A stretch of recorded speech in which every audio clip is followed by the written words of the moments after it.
Sa pagdinig ng Senado kaugnay ng investigasyon sa pagkasawi ng dalawang Ateneo student-athlete sa isang team building, napansin ng mga otoridad ang umano'y hindi pagtutugma ng mga oras na naitala ng mga responder at ang oras na nakasaad sa death certificate ng isa sa mga nasawi na si Rene Baterbonia. Bukod dito, nanawagan din si Senate President Win Gatchalian sa Department of Education na unahin ang mga lugar na may mataas sa insidente ng bullying sa pagde-deploy ng School Counselor Associate 1. Narito ang aking ulat. Iniimbestiga na ng PNP ang umano'y discrepancy sa oras ng pagkamatay ni Rene Baterbonia, isa sa dalawang student athletes ng Ateneo na nasawi sa pagkalunod habang nasa isang team building activity sa Dipakulaw, Aurora noong June 8. Sa pagdinig ng Senate Committee on Basic Education, inilahad ng mga investigador na na-recover si Nina Baterbonia at Adili. Kinundi na rin niya ang cyberbullying na umano'y nararanasan ng mga nakaligtas na student athletes kasunod ng trahedya.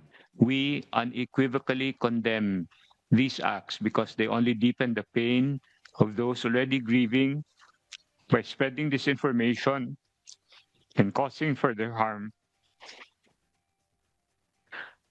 Our support for those affected does not diminish our commitment to care for every member of our community while the legal processes are ongoing.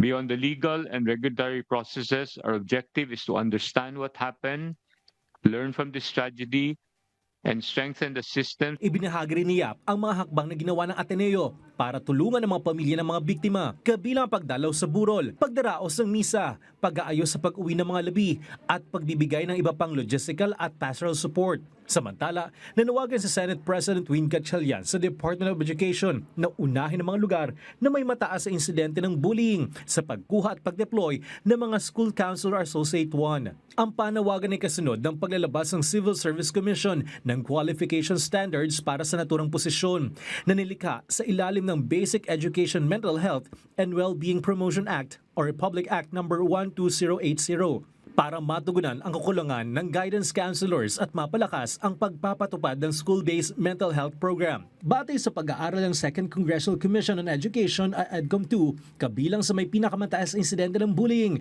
ang Region 13 at Mimaropa na sinundan ng Region 12, Region 5 at Region 1. Sa ilalim ng 2026 national budget, 2 bilyong piso inilaan para sa pagkuha ng 10,000 School Counselor Associate 1 sa buong bansa. Bernard Ferrer para sa Bayan.